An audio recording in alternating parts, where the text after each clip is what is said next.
But وہ accommodation سے مراد ایک سسٹم ہے. اب آج کے مہنگائی کے دور میں کوئی ہر بندہ الگ گھر تو نہیں دے سکتا, لیکن اسے اتنی کوشش ضرور کرنی چاہیے کہ نظام ایک الگ ضرور دے.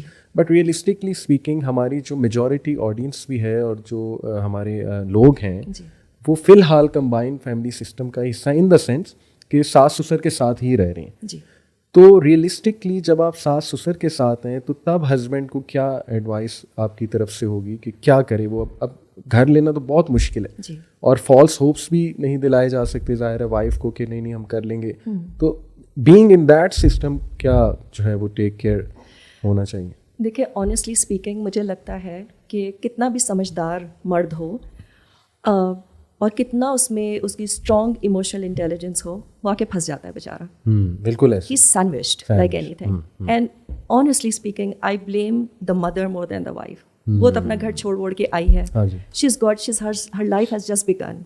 آپ اپنی پوری زندگی گزار چکے ہیں, آپ کے اپنے شوہر